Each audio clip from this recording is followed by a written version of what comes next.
This is lovely acorn squash. My mom used to always roast acorn squash with maple syrup and butter, or brown sugar and butter, and it was so good. I'm gonna do just a little rendition of that, something different. I'm gonna put in some gochujang in mine, which is like a funky Korean chili paste, and then some maple syrup, which is gonna sweeten it up.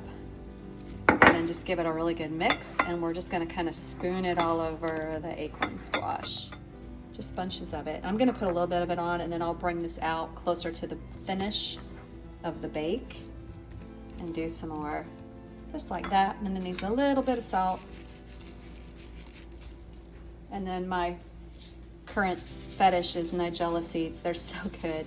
They get really crispy in the oven. That's kind of loaded, but that's okay. All right, we're gonna stick them in a 425 oven until they're roasted almost all the way through. Out of the oven, but it's not quite done.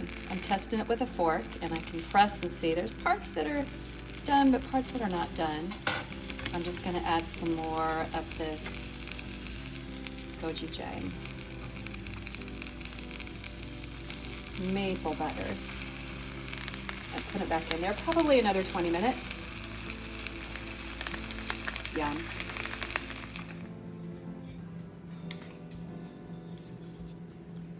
There she is in all of her glory. That's a beautiful piece of squash there, I'm telling you. And if you wanted maybe just some more of that gochujang, maple syrup butter, you can't go wrong.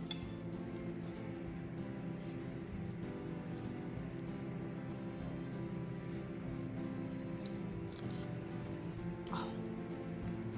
Wow. That is so good. Gotta give this a try. Oh, spicy too. Yum, yum.